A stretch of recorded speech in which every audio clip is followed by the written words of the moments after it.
Hi, we are students from Blair Middle School, and our project is called a rain pit stop.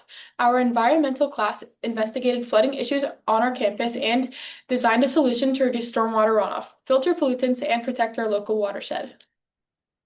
Our school is surrounded by impervious surfaces like concrete, which prevents water infiltration. Therefore, that can create flooding, and flooding increases pollutant runoff.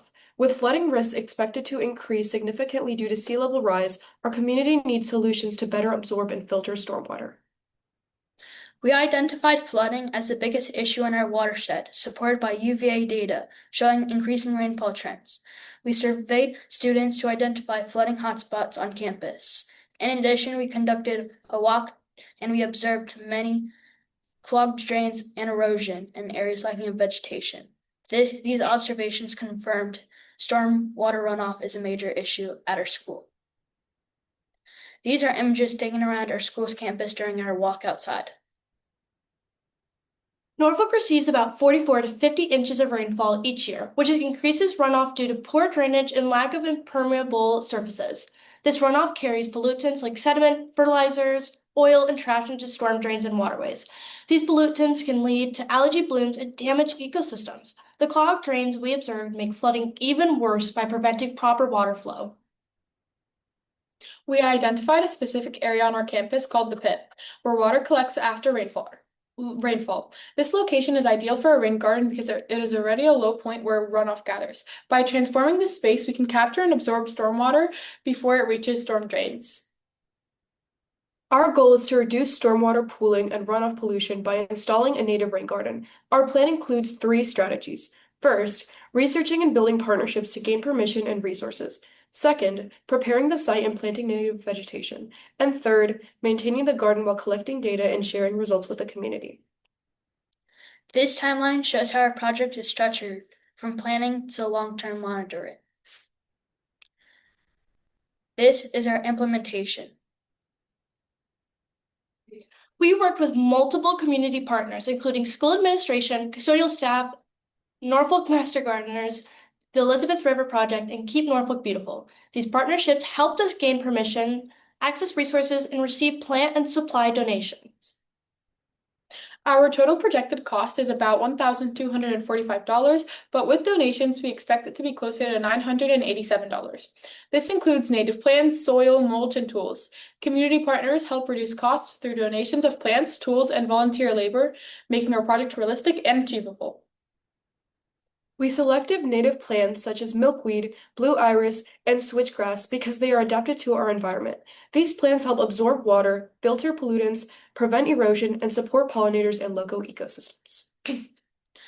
Our project is designed to be long-term. Students will monitor how the garden absorbs water and how it grows. During the summer, watering responsibilities will be shared. Because we're using native plants, they are expected to grow seasonally and regrow. Future classes and environmental club will continue maintaining the garden. Our project connects to global goals including climate action, life on land, and clean water. Our rain garden supports Goal 13 by helping our community handle heavy rain and flooding, which are becoming more common in climate change. Our rain garden supports Goal 15 by creating a small but important habitat using native plants. Our rain garden supports Goal 6 by helping improve local water quality and manage stormwater runoff. By reducing runoff, improving water quality, and creating a habitat, our rain garden supports both environmental health and community resilience. Flooding is a major issue in our community and it contributes to pollutant runoff. Our garden addresses this. When it rains or floods, our garden is there to absorb the water, which helps reduce flooding and filtering pollutants before they end up in our waterways. Throughout this project, we learned that students can create real environmental change when we work together. By researching, planning, and working with community partners, we turn this idea into a realistic solution. This project is expected to continue to grow and expand each year with each new class. Throughout this project, we have learned a variety of skills. We have learned communication, teamwork, and problem solving. We have found small things can make a significant impact, and real change is possible. During implementation, we faced a challenge when our original rain garden site was not approved. Instead of stopping, we adapted our design and transitioned to raised garden beds that still support stormwater absorption and pollution reduction.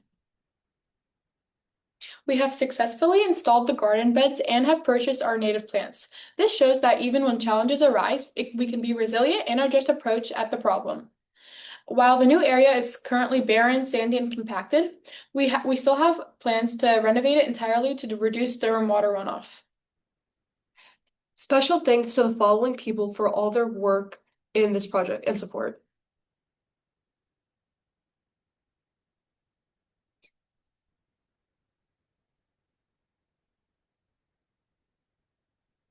Thank you. Fantastic. Congratulations. Thank you.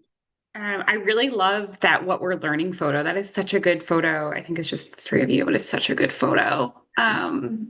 Really sweet. Yeah, so I'm going to hand it over to the judges who will ask some questions and provide some comments, grows and glows. And yeah, we'll move into that section. Amazing job, team. I'm going to start us off by just first celebrating how thoughtfully you've gone through investigating and setting up a project that's really helping with your school and your community and collaborating beyond your school. I really appreciate and admire how you pivoted when a challenge came up and you had to get a new site and you managed to problem solve. And I love that you're thinking about how's this going to keep going in the future? So my question for you is, who's going to help make decisions if there's more pivots, if there's more problems in the future? Who is going to help to deal with maybe watering problems or issues that come up after you've got everything installed? Can I take this one? Yeah. Yes. You guys can add on. But as we leave the school, our environmental science club is going to take on those challenges since they're always looking for a new way to help. So I think they'd be excited to help throughout that. Do you guys want to add anything else? We originally had a small little garden in the front of the school that was made by the environmental club. And with this new garden, I think this will definitely make the environmental club have more things to take care of and make it more of a learning experience. And with that one, it was a pollination area. There's a pollination, like flooding yeah. issue. That's great. I think it's fantastic if you're communicating with these other groups to help make sure you're all taking care of this in a long-term way. Thank you. Okay. Yeah, well done, guys. Well done, well done. So just to add to what the first judge has said, I really liked when you kind of thought about other alternatives, like when your original rain garden site wasn't approved. So you kind of pivoted to raised garden beds instead of just giving up. I really like that. And also you guys kind of pinpointed like a specific problem location, identifying the PEEP as an ideal intervention spot. So this shows that you really did a very good observational field work and not just a general research. So just a question for you guys. So I wanted to know, like, when your original rain garden site got rejected, how do you guys feel in that very moment, and what made you decide to keep going instead of changing to a new project entirely? I can say that one if you guys. Okay, so we didn't want to just scrap the idea because we worked so hard on it and we truly believe that it can help the school. Once the idea of the pit came up, it was like a dream come true basically. The area was barren and it lacked moisture. By adding the mulch and all the plants, it added onto the moisture and hopefully we can prevent flooding. You guys can speak for the pit. It was dry and it wasn't so it was just the best idea for us. And I think we were really happy to keep going with our original idea, just making a few like changes, minor adjustments exactly to help the environment. But yeah.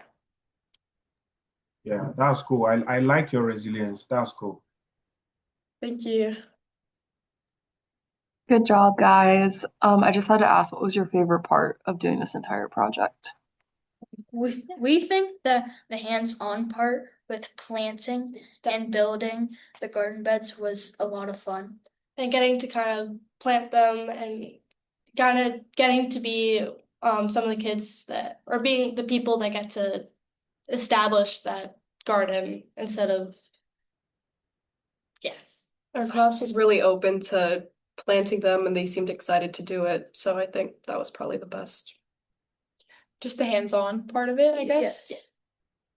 And the time outside. Oh yeah, the time outside. Getting to this class is definitely yeah. Awesome. Thank you all for your incredible presentation. I loved all the photos and videos of you all in action. It's so fun to see you actually getting to plant the gardens, pick the plants, install everything. And it really gives us a vision of what you all were up to. I did see a couple of places where you were talking about community partners like the Ryan Resilience Lab, and I was just wondering if you could expand a little bit on how you worked with community partners in your project. Well, I think this is, we had a special group that specifically talked to or reached out to community partners, and me and Alessandra and Alia part were of that part group, of yeah. that. So We have a little bit of a history with the Elizabeth River Project and all those groups. Our school, our science group, has a lot of field trips there, so we've gotten to meet some of the people a part of that. So I guess they were more lenient to help us because of just connections that we had, basically. Awesome. That's so great. Thanks, everybody. Thank you. Thank you. Thank you, judges, for your time. At this point, we're going to say bye. The judges are going to say bye to you. You can say bye to them and thank you. And we're going to move into our reflection room. Goodbye. Bye. Nice job. Yeah. Nice to meet you all. Nice to meet you. Nice to meet you. And thank you. I will see all of you but Cedar at the next one.